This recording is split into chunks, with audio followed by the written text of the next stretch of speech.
right, here we go. OverDrive, off and running. TSN 1050 on the TSN app, your home smart speaker. And up on TSN 4, Bryan Hayes, the O-Dog, Jeff O'Neill, Jamie Noodles McLennan. No longer sitting at the RBC Canadian Open, but it's all good. I wish I was. See you too. Wish I the was. Pro-Am wizard. Look at you go. Just everything he touches, eh? 2 years in a row, and don't even tell me that one of those two players that were in the playoff, Tommy Fleetwood or Tricky Nicky Taylor, DM'd you after that, because it didn't happen. But I will say, what a coinky-dink. 2 years in a row, your guys are playing in a playoff. Yeah, it was like watching your two children, fight it out yesterday, watching my guy Tommy and my guy Nick. Two students of mine, two guys I walked the fairway with, two guys. Dude, hang on a sec. If I saw you beside Lawrence Applebaum with an umbrella, standing with I swear to God, I would have ran to that golf course and fought you on the green, like Adam Hadwin. Like Adam Hadwin. Exactly, like Adam Hadwin. I think I could have had access to that if I was there on Sunday, but I wasn't there on Sunday. But man, what a scene. And you want to know the truth? There's the cool scene behind. There's Lawrence. He loves it. Front center, eh? He was pretty excited, as he should be. You want to hear the truth? Because I saw your little tweet last night. I had a FaceTime with Nick Taylor last night. A little FaceTime via a friend. And said congratulations on behalf of the show. I said on behalf of the show, the three of us are ecstatic for you. We're big fans. Hang on a sec. That was a joke, that tweet, and you're telling me you did He's FaceTime claiming that he Taylor? did. Yeah, there was lying. a FaceTime. He's lying. There was a you were FaceTime. Nick Taylor was with Bobby Weeks or L.A., and you got a FaceTime from them. That's right. Yeah, that's right. Just a quick one. On behalf of Jeff O'Neill, Jamie McLennan, I just wanted, I thought I was doing you guys a favor. I wanted to congratulate him. I'm on so behalf proud. Of the show. I'm so proud. Like I saw that tweet and I was laughing. So there's so much to unpack here, because what great theater. But I saw the tweet go out. I saw the tackle. I didn't see it live. I would pay $1 million to see that live again. How many times did you guys watch it? 350 times? Like, it is dozens and dozens of times. We have a revised version of the tackle. Hayes. I don't know if Joe from the Bridge is privy to it yet, but we'll get it to him the way I wanted the tackle to go down. Okay. Yeah. I'll see if I can doctor it up and get it to Joe from the Bridge. All right. Yeah. I think I have a feeling I know where that one's going. It's the greatest. But honestly, man, that security guard, did you see him come around the edge like an outside linebacker? Because, Taylor and his caddy are there, and the security guard comes around. That's Lawrence Taylor. That is. He's like, I am going after that quarterback, and Joe Theismann was Adam Hadwin. He's like, I'm going to kill this guy. But, dude, I get it. You gotta play by the rules, right? You got to assume. I'm assuming. I don't know what the details are for the security people at that tournament, but doesn't one part of you think, this guy's got a bottle of Dom Perignon in his hand? I don't know. I guess you can't look at a guy and say, does he look like a golfer? Or maybe his detail is, anyone comes on the green that you don't recognize, you take him down. I don't know. Listen, I thought it was great because, you know what? It could have been a goon that just jumped over the rope. He's wearing a hat. He's got a beard. He's got a hoodie on. I know they were all wearing hoodies. Right. The only guy who had a suit on was Lawrence Applebaum. Lawrence. Yeah. But everyone else was casual, and they had access. But the security guard was just doing his job. I thought it was brilliant, but I thought Hadwin handled it very well too. The funny part is Taylor's caddy was like, what are you doing? Went right into there. Right. He saw that was Hadwin. Everyone else Absolutely. didn't. It was awesome. It's a scenario where this is where we need journalism really to take over, because we need someone to dig deep into what the marching orders were for security, right? Like before the tournament and certainly before the playoff. What the reaction was from the head of security afterwards, what that individual security guard or person was possibly thinking in the moment. And I will say, I have a huge amount of credit and time for Adam Hadwin, because he could have made it exponentially worse. He could have said, I'm taking you to court, mister. I got a broken collarbone, I got a concussion, and I'm a mess, and I can't play in the U.S. Open next week, and you and your company are going down. Exactly. If he got injured, now that door may have been open, but he could have gotten up and snapped. He could have lost. He's had so much fun with this, and I love that. Obviously, it was a misinterpretation of the highest regard that Adam Hadwin gets speared, absolutely trucked, like Goldberg from WCW days. But he gets up, has fun with it, and it's all good.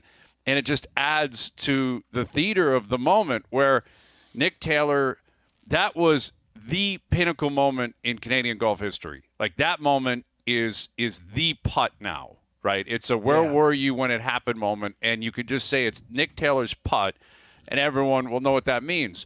And like I was thinking back on Weir's Masters in 03, Brooke Henderson's multiple majors, they didn't have like a moment where Mike Weir didn't chip in on 18 to win the Masters.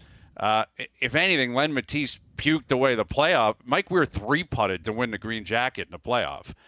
Brooke Henderson, obviously they had incredible moments during the week, but it was an accumulation of 72 holes that led to a major championship. And that is always going to be bigger in terms of the big picture of what happened historically, clearly, winning a major both on the men's side and the women's side. But in terms of a moment in time, it is so clear-cut number one now. And I don't think there's and a close do not two. come at us saying we're not respecting Weirzy or Brooke Henderson. No, the they won the theater, majors. the way that putt went in, like it was just, you're right, it was the moment. But There was a lot of talk about Davies and the goal, like how it should be. This was the moment in Canadian golf. Like it was just, it broke the streak, the way it happened, the playoff. It was just incredible theater. It was awesome to watch. But you, since Tiger, sorry, Jamie, Tiger, Hayes, we were all Tiger fans. Like that guy went, I have never jumped off my couch for a putt going in like that ever in my life. My wife was concerned. She said, what the hell happened down there? And it was so emotional hearing him talk about his family. By the way, we should also, maybe tomorrow, do a top 5 list of players who need a pep talk from Nick Taylor's wife. Because that dude was 75, 3 over par, and got a pep talk from his wife and went out and won the golf tournament. Right. Unbelievable. Well, you know what's amazing? A couple of things to add on to that. That 18th hole, let's call it what it was. The players hated the 18th hole. They hated it. They hated the way it played, the way it's set up. And yet, it became the host of the moment. And now I would argue that 18th green is probably the most famous green in Canada.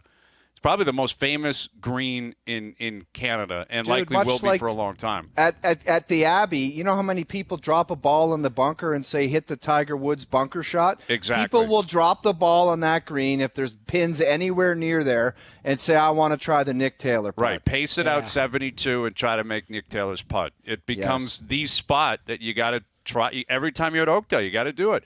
And 2 idiot kids, 2 junior members, will pull off the Hadwin security move, I would say, by later this afternoon. Right? Yes, maybe by the end of the week. That's going to happen, too. I think it's going to be, like, Hayes, you were talking about where were you? It's just going to be known as the putt. Right. Like, that's really what it is. Because where were you when you saw the putt? Because, it's so ingrained. Like, when you watch that, like 72 feet, what is it, 72, 6 inches? Like, that was amazing. I don't think anybody, I kept thinking, I hope he 3-putts this. I kept thinking, like, it's going to be close. 2-putt wasn't a lock noodle. No, that's what I mean. Not even close. From that distance, and the way both of them were kind of all over the map. Mm-hmm. Fleetwood had put one out of bounds the 2 holes earlier. Yeah, 2 holes earlier, right. It was just it was kind of a mess, but what an unbelievable finish.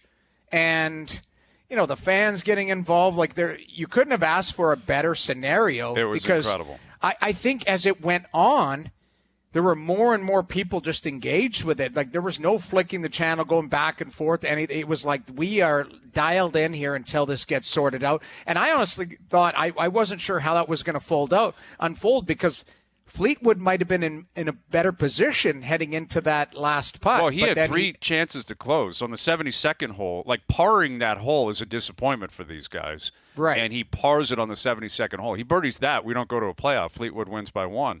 Right. Fleetwood had a winning putt on the second playoff hole. Actually, he drains the birdie on the first playoff hole, which makes Taylor, have to hit a 6-footer, which was ice in the veins. Right. And then Fleetwood in the second and the third had an opportunity to win it and couldn't do it. And he's a great putter. Like, he rolls the rock very, very well. He had a great opportunity. Tommy Fleetwood, he's never won on the PGA Tour. He's got to be looking back on that today saying, I can't believe I parred 18 the 72nd hole. I can't believe I didn't make that putt on the second or the third playoff hole, where all of it just gets, blown up in smoke. And then it's still remembered as a great tournament, but it becomes the VJ Weir tournament where another Canadian couldn't get it done in a playoff. And that becomes the story. Instead, Fleetwood couldn't get it done, and Nick Taylor not only wins, but he wins on a bomb putt, 72 feet, which makes it that much more incredible. And I know you guys goof on me all the time about me and Nick Taylor, but he was my boy in the Pro-Am last year. He saw me go, he saw me shoot extremely well last year. And ever since then, we've been buddies. And I told you guys, I saw him on Thursday, and I pulled a Chris Farley, Paul McCartney type move. I didn't tell you this in the moment because, honestly, I thought his tournament was done. Everyone did. He shot 75 on Thursday. So I see him. We're up in the suite just off the 18th green, and I'm sitting there talking to him. What are you talking about? We were working with you. This was earlier in the afternoon. He went out early on Thursday. This was like 2:30 before I walked over to the booth. And so I go up to him, hey, how are you? We're doing a little stop and chat. And then we're talking about 18 because everyone had been buzzing about how guys were playing 18. And I knew he had played poorly on Thursday. I didn't know what he did on 18. 8-7. Dude, he doubled it. Yeah, So I go up to him, though. I go, so what'd you do out here? Like, basically, like, what'd you birdie it? Do you have an eagle putt? Like asking him, like, how did you play it? Assuming he was going to say, 4-iron, hybrid, got up and down. And he goes, well, I really butchered it. And I'm sitting there thinking, what a stupid question. Like, this guy. Stupid-ass question. So stupid. And I remember walking away. I'm like, all right, Nick, good luck, man. Thinking this guy's done. Like, his bags are packed for L.A. And sure enough, he goes on to actually win the tournament. Unbelievable. Just incredible. Like, he bogeyed 16, bogeyed 17, doubled 18 on Thursday. He's T120 with 54 holes to go.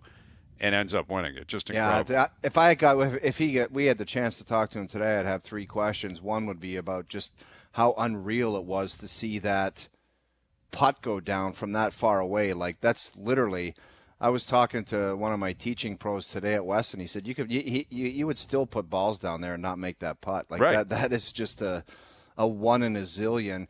The second one was on the 12th hole. I think he was talking his caddy he was in the rough on that par 5, and he scooted up a 5-wood, and I think his caddy was trying to talk him into laying up, and he had an unbelievable shot. And the third thing would be, why didn't you take a drop on 18 in regulation? Because it looked like your foot was on that sprinkler head. Right. And he still refused to take the drop. I don't know if that was being a good Canadian boy, but I'll tell you what, if he didn't get that thing up and down, everyone would be asking him, why on earth did you not take a drop? Because the drop 2 club lengths away or 1, whatever it is, that put a putter in his hand. He's on the green, or he's on the fringe anyway. Yes, that put a putter in his hand. Right. And everyone would have been asking him, why did you not take that drop? Because there's no way that he didn't deserve one. His foot was on the drain when he chipped it. For sure. It definitely could have been. I'm not sure he was standing on it when he chipped, and maybe that's why he just didn't even think about calling for the rule. Dude, if you watch him chip that shot in regulation, his foot was on the drain. Which is weird because I don't think he ever called over a rules official even. He just went about his business. He's like, all right, I'll get it up and down from here. Happy Gilmore off, what's his name's foot? Or I guess that was Shooter McGavin. It was awesome. It was incredible. What a great incredible moment. Theater. Yeah, it was just an awesome moment. And again, there's so many. Everyone's trying to put a list together. Like, how does this compare to a golden goal? How does it compare to Joe Carter home run? I think it's too early to make that determination, really.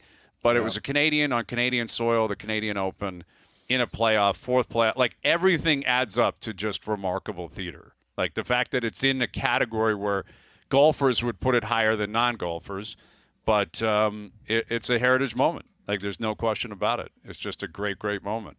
Unbelievable call by Jim Nantz. Unbelievable call by our boy Mark Sakino as well on PGA Tour Radio, going crazy. And, it was wild. It was a wild afternoon, a wild weekend. Well, it is one of those "where were you" moments. You know, I'm thinking back to some of the moments where I've just been watching the Kawhi shot. Right. I remember saying I was sitting in the exact. I have one spot on the couch that I just kind of is like my spot, right? Mm-hmm. You know, and like the kids aren't allowed to sit in it. It's great viewing. Like I'm like, get out of there. You go sit over there. You go sit over there. Like direct traffic, and that's where the spot. I've seen some pretty good moments in there. Sure. That'd be a good spot. You want to know the truth? I was in the car listening to Zucchino's call. Really? I had PVR'd it. I had my daughter's soccer game last night, and here's why we went. Because I had to coach last night. Oh, the coach. And you know how I cannot turn down an opportunity to tell a 4-year-old kid, it's coach and move. Yes. It's not Ella's dad. It's coach. You weren't doing that German coach stuff on the sidelines, were you? We were winning, so I was thinking about it. I was right in the action. And then it started raining, so we pulled the chute early, got in the car, was driving home listening to PGA Tour radio, and I heard Zucchino live.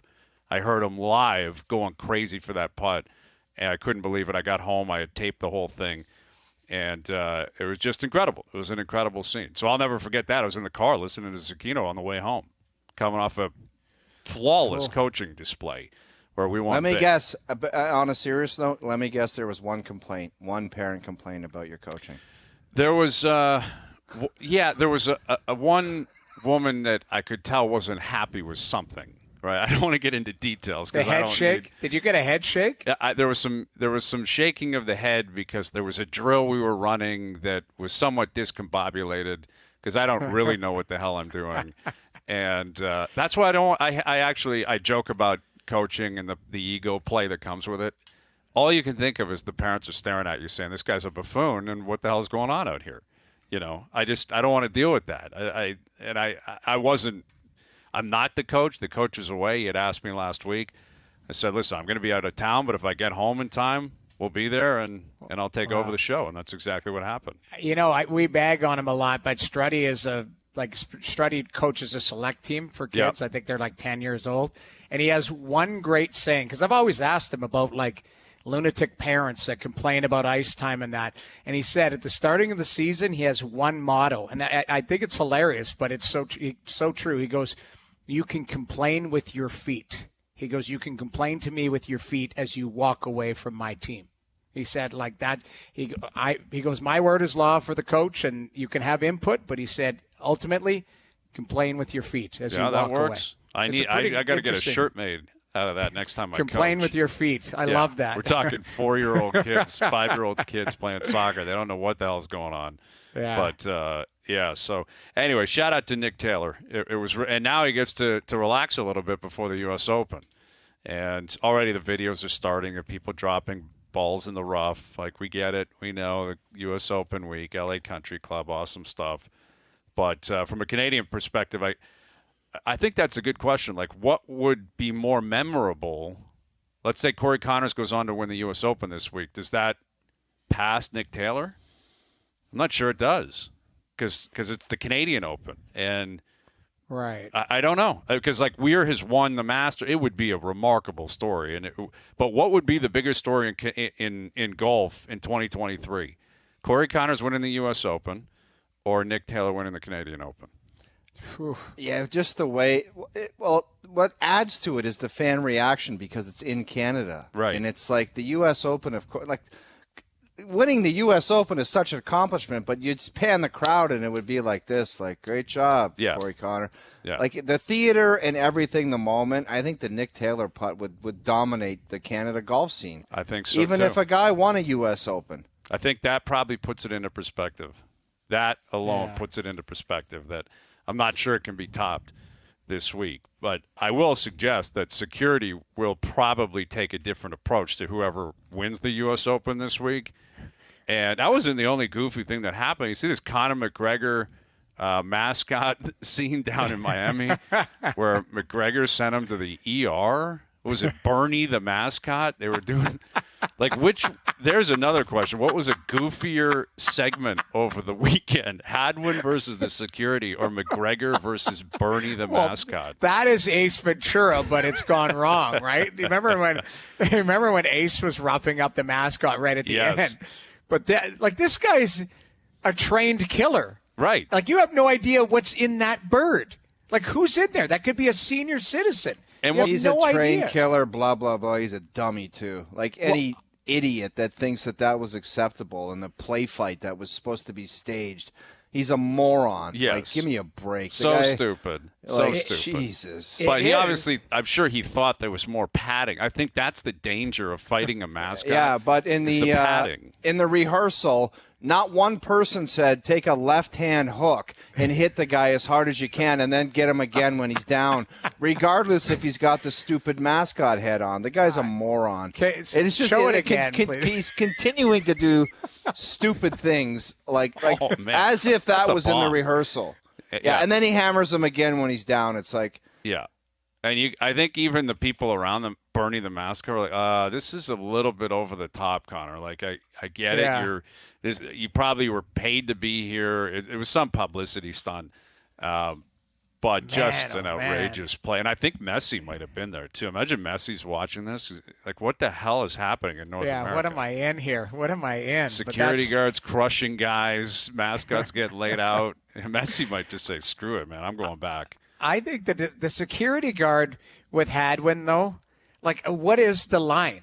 Like, the guy was spraying. Like, what if that was, just a Rick from Keswick walking there and spraying a beer? You have no idea. Like, he probably deserved some form of aggression if he's getting very close. Well, what do you think the percentages is McGregor's got a lawsuit coming his way? I would say 100%. 1,000%. That guy's going to wake up today, neck brace, you name it. Like, that's. I read today if there's a Game 6, Bernie intends on being there. William Mattar might get to him before that and say, actually, Bernie, you're not. It's time for you to find a neck brace quickly. But, the fact that the guy legitimately was sent to the ER and I think on some, like, painkillers and stuff, like, that is definitely a stunt that went completely awry. Exactly. Like, completely awry. And, of course, it's Conor McGregor who, is now doing the Ultimate Fighter, and at some point he's going to return to the octagon. But this guy's always got stuff going on. Like, there's always something going on away from the octagon featuring Conor McGregor. Like, that second punch, man, that's a bomb right off the snout. Right to the beak of the bird, whatever that animal is. It just, I have flashbacks to when I knocked that Puffin, Buddy the Puffin, years ago in the minors. Because you have no idea who's in that. Like, I'm hoping that's somebody McGregor's age and weight and all that. Like, you have no idea. Good point. You have no idea. I mean, I really don't know. But even if it is, they're not trained like McGregor's trained at the highest possible level. Like, Bernie the mascot's not going to fight back. No. You're not going to hear Bernie. It's loud in there. The guy's got a mascot head on. Even if he's like, hey, take it easy. McGregor's going to blow right through that stop sign. All day. That's coming. So, Overdrive brought to you by FanDuel, bringing you everything from the opening line to the final score. Our buddy Bob Weeks will join us to try to put a recap on the week. Look ahead to the U.S. Open. We got Pierre LeBrun coming up, Cup final. Probably wraps up tomorrow night. We'll come back and get into that. NBA Finals tonight in Denver. Again, likely wraps up tonight. We'll get to that a little bit later on. The Raptors have hired a coach, and I think it explains why it took them so long. There's some Fred VanVleet news. We'll get to that. Jay's off today. They almost got swept. Kevin Biggio, the hero, yesterday. They take 1 of 3 against the Twins. And then in Baltimore tomorrow, you talk about a big series in the middle of June. That is a massive one against the Orioles starting tomorrow night. So we'll get to that a little bit later on this afternoon as well. Overdrive continues. TSN 1050N on TSN 4. So history was made yesterday here in Toronto. I'm just seeing, I follow this Twitter account, This Day in Sports Clips. And this day, 11 years ago, Bryce Harper said, "That's a clown question, bro." It was 11 years ago. Someone asked him about boozing in Toronto, and he just said, "That's a clown question, bro." So that happened was like in Toronto. The start of like the new era chitter chatter, where it's like, Like, who says that to a reporter? No one said that before. Clown question, bro. Yeah. Now it's everywhere, right? That's the go-to. If you don't like a question being asked, that's a clown question, bro. So that was 11 years ago today. There you go. So we got some big news coming with the Raptors, right? They're going to officially announce their new head coach, tomorrow. So Masai and Darko Rajakovic will be hitting the podium. You'll hear that live on TSN Radio. Watch it on TSN. Fred VanVleet opting out of his player option. Everyone knew it was coming. Like, this is not breaking news whatsoever for those in the know. Woj threw it out there like it was kind of like it was weird. The old first domino and right. But like Josh Lewenberg and others reporting, we've been talking about it. He was always going to opt out. Every player option, unless you're coming off an injured season, you opt out. And then you get way more money, and that's what's going to happen with Fred. He'll opt out of his $22.8 million option, I think it was, and he's going to make $28, $30, $32 million a year on a long-term deal. He may still be in Toronto, right? Like, it doesn't mean he's leaving. He very well could re-sign here, but he was never going to pick up that option. So more on that a little bit later this afternoon. But NBA Finals could come to an end tonight, and Cup Final could come to an end tomorrow. So we could be here Wednesday, and it's like NBA offseason starting, NHL offseason starting, and I kind of have a feeling that's exactly what's going to happen. I think the Nuggets win tonight, and I think Vegas wins tomorrow. I think that happens. And it could easily. I mean, tough one for South Florida, though, right? Yeah, if the Heat and the Panthers go down in 24 hours, that is crushing. Don't you think they would have thought we're getting one of the two? But yes. You're right. It would be a tough way to go down and be like, we don't even get anything. Nothing. Like, you get nothing. Feathers, thanks for coming up. Maybe a banner. Which team do you think could force a sixth? Neither. I can't. I think one of them still. Yeah, someone can push a game 6 for sure. What I mean. That's all I'm talking about. Yeah. One of them could push a game 6. I say 0% chance of either of them happening. I think a dummying on both ends of the court and the rink are going to happen. Just too good on all facets. Like, it's just. Yep. Guys, we've talked about it 100 times. Sometimes you get to the end of the line and you just don't have enough, man. You don't have enough. I think Florida's realizing that, and the Heat are realizing that. You met your match, and you can't do it, man. It's not your day, man. It's not. Dude, you're right. I've lived it, and it's a crappy feeling where you're just lying in bed before your nap, and you're like, that bastard Fedorov skates so fast, I could never catch him. Yeah, and you're not going to, and even in your dreams. To Larionov, to Kozlov, to Shanahan, to Yzerman, to Robitaille, to Hall, and it's a nightmare fuel. Yeah, it's like nightmare fuel before nap. I think that's happening in Denver right now, and I think it'll be in Vegas tomorrow around this time. I think one of them gets a game. You do? I don't know. Yep. All right, we'll see. Do. All right. We'll get into that more later this hour. Got Pierre LeBrun coming up from the Cup Final in Vegas just after 5 o'clock. Here's our TSN golf reporter, Bob Weeks. Weeksy, you were there on 18 yesterday. You were there throughout the week, throughout the playoff. We always ask you to put this in a historical reference for us. You've covered so many Canadian Opens. How do you possibly look back on that 24 hours later? Yeah, it's pretty wild. We trekked out to Los Angeles here this morning to cover the U.S. Open, and I can tell you that basically every 10 feet I walked at Pearson Airport this morning, someone was stopping me and saying, "Oh man, wasn't that amazing? What a shot! What a putt!" And it just went on and on and on all day long on the plane and everything. So, it's one of those moments I think that's touched so many people. Where they were, they know where they were, they know what they saw. I mean, we were standing behind the green, and normally I don't yell or whatever, but boy, it was just like this primal scream. And then Dave Mackay, who's the president of RBC, happened to be standing beside me, so I just gave him a big hug for some reason. He hugged me back. Everyone was kind of doing that same sort of thing. So, I mean, this is one of those great moments, and Nick Taylor is going to have this with him. He'll always be known for this for the rest of his career. Bobby, before we get into the specifics, in regulation, did you get the Heisman from Nicky Taylor on the way by? Because he gave everyone the bro hug. And I saw you standing there. Did you say, "No, I'm in journalist mode. I want no part of it. Go ahead, Nicky," or what happened there? That's exactly what I did do. As a journalist, I knew the cameras were there. So I took a half a step back. I did not move my arms. No, I know a lot of people reached out and said, "Oh yeah, he stiffed you," but no, no. When you looked at it, and when you look back at it, it does look like that. But I did step back because I knew the CBS cameras were there. I didn't want to get that, so it was my ethic, my business sense was in tune at that point. Not so much later when he sunk the winning putt. Bobby, we were talking about regulation on 18. And I swear Nick's foot was on that sprinkler head. Do you have any idea why did he speak about why he did not take relief there? Yeah, I asked him briefly afterwards, and he said he was afraid that if he had to take a drop, he had a pretty decent lie, and he was afraid if he took a drop, it would go down even further into that rough, which, as you know, was just so gnarly. So, but Bobby, a drop would have put him on the green. No, I don't know. Yeah, I don't know if he could have done that. I know. Anyway, that's what he said to me. That's all I can tell you. I'm not sure if there was more to it than that, but he was saying, "Yeah, I don't want to have to drop this." That was what he told me. So I'm not sure if he could have if he would have been closer to the hole if he went to the green. I can't remember the exact locations of where he was going, but that's what he said anyway. So I can understand that if you have a good lie there, why not, right? Bobby, where were you at when Adam Hadwin got taken to the mat?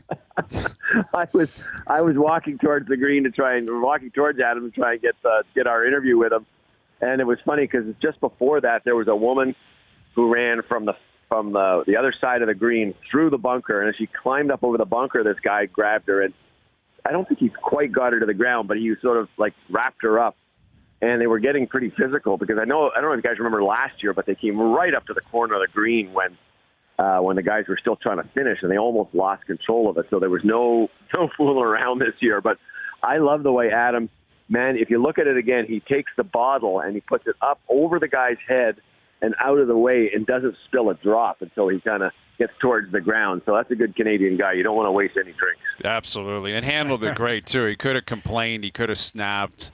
He could be losing it. He could be suing, and he's just like, forget it, man. Let's have a great moment. Don't want to take it away from Nick more than he already had, not because he was intending on doing that, but the security guard went into hero mode, and now he's already in L.A. and prepping for the U.S. Open with Bob Weeks, our golf reporter here on TSN.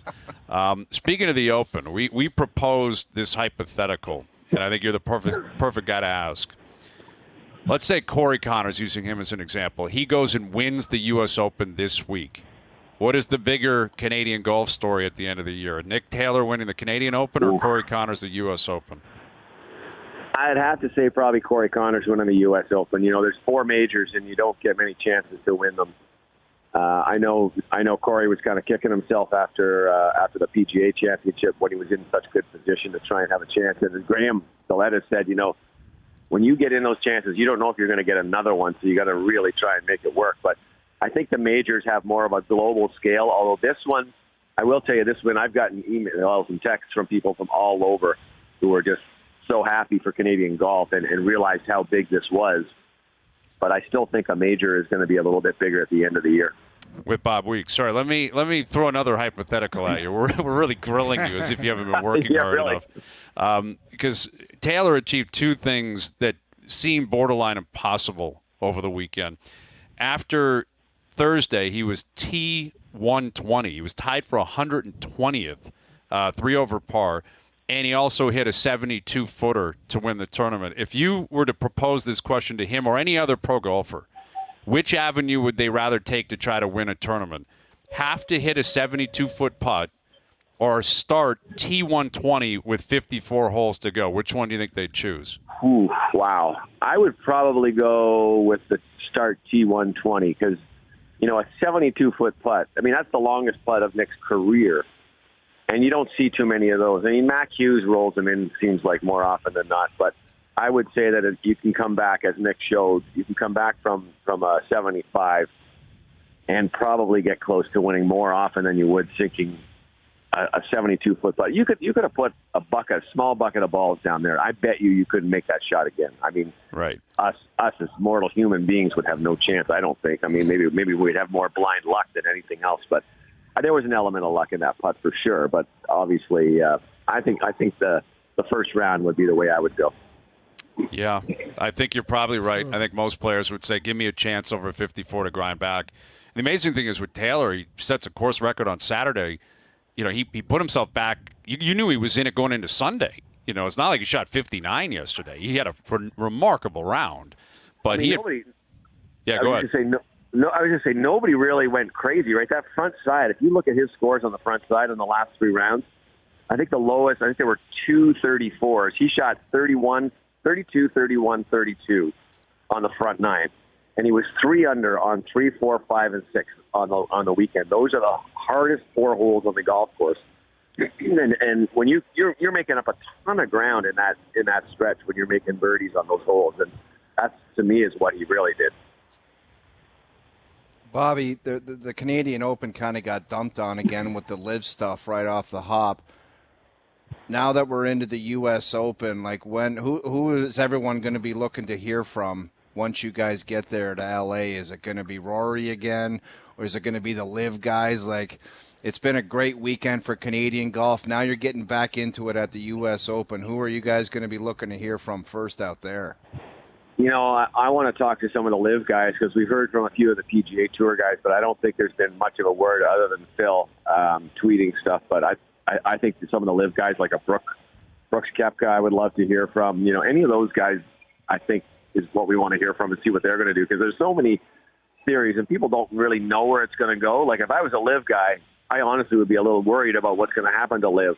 Not so much about where I'm going to play, because I think eventually they'll get back into the PGA Tour or whatever the new entity is going to be called. But I do think that we got to hear from those live guys. We heard from Rory, who's sort of a spokesperson for one side. And I think now, having won the PGA, I think Brooks is probably going to be among the spokespeople for this side, and Phil as well. Cam Smith spoke today. I haven't seen that yet. I'm literally talking to you on Hollywood Boulevard because my hotel room's not ready yet.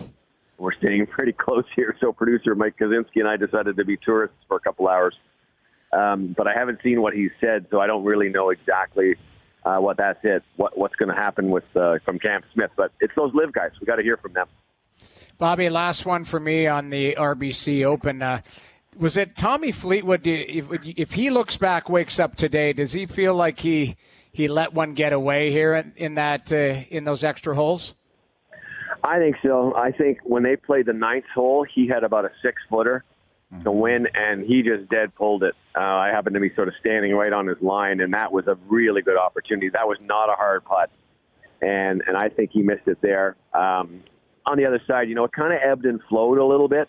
There were some moments where I thought Nick's got a great chance, and there were some moments where I thought that Tommy had a great chance, but I think he could have closed it out a couple of times, to be perfectly honest with you, ahead of that.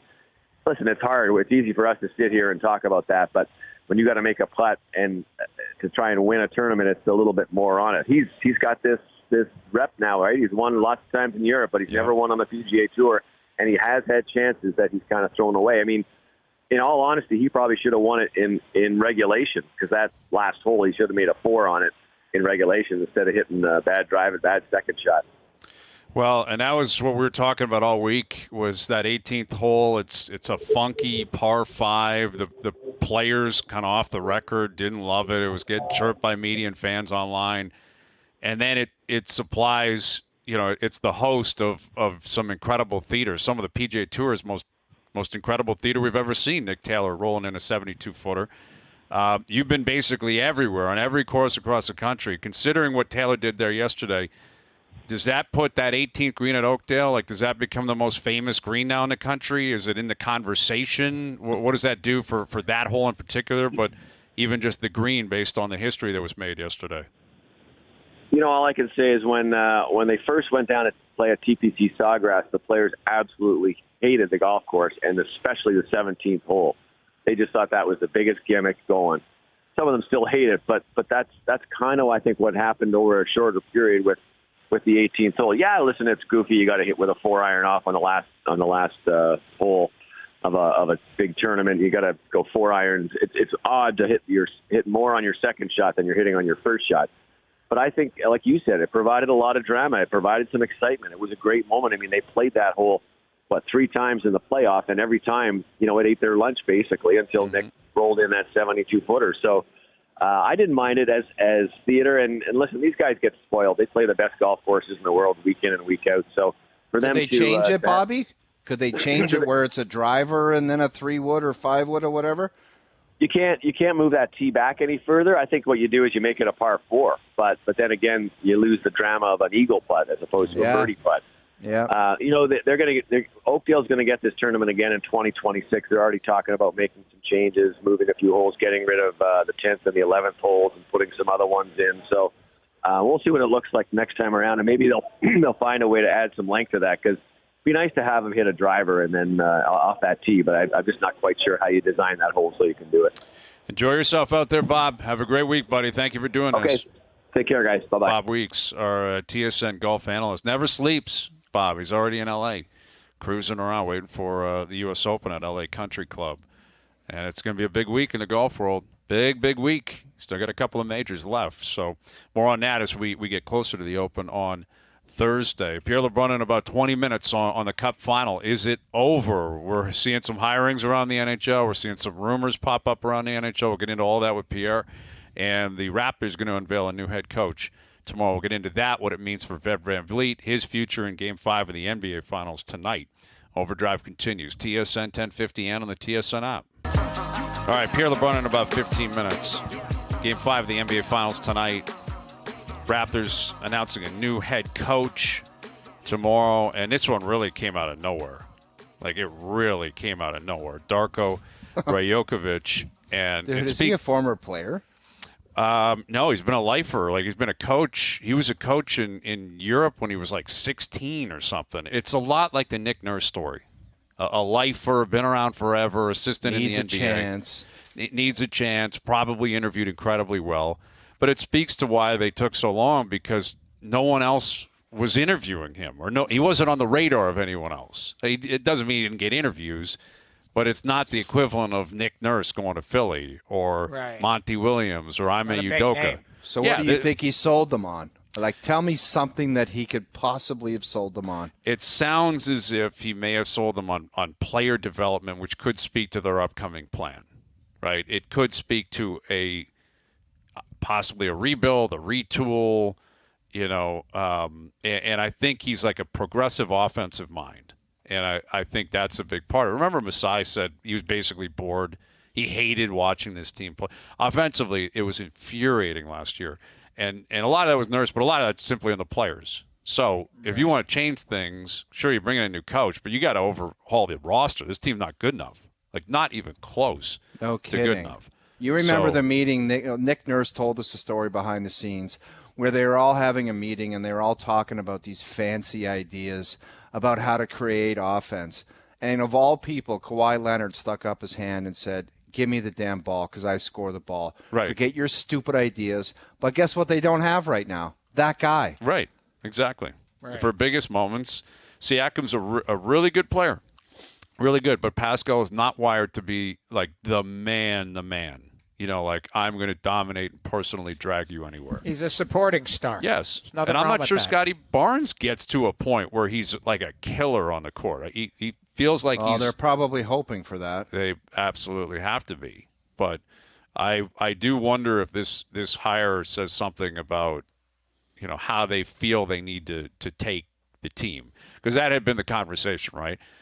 Are you bringing a guy to win now, or are you bringing in a guy to kind of grow and develop?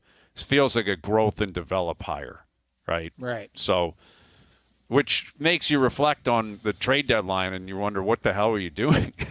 Like, if that was the case. If I'm ownership, that's what I'm asking. Okay, We're going into development stage. Why did we keep everyone last year at the deadline? Exactly. You had all those options, reportedly, and like well-sourced by insiders, that everyone was looking at the Raptors.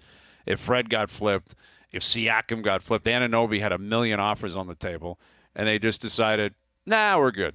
We'll actually acquire Pirtle, and then we'll figure it out. Yeah, I was just going to say, they got Pirtle to try and round things out. But, I mean, didn't Masai say they could just push it to the summer and everything would kind of open up or whatever? And whatever you could do at the deadline, you could push to the – I get it. I understand That's what he sold us on, Noodles. We'll find that out the next month, if that was true or not. I'm just quoting him, but that's what he said is anything that we could do now, we could do this summer. He wants to give them an opportunity. They did nothing. So nothing with it. Now they're going to have to reshape the roster.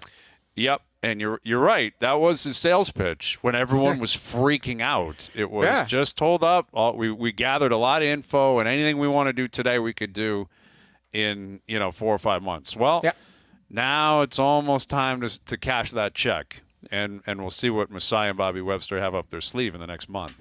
So more on that a little bit later this afternoon. Brian Windhorst of ESPN will join us.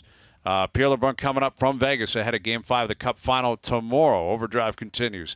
TSN 1050 and on TSN 4.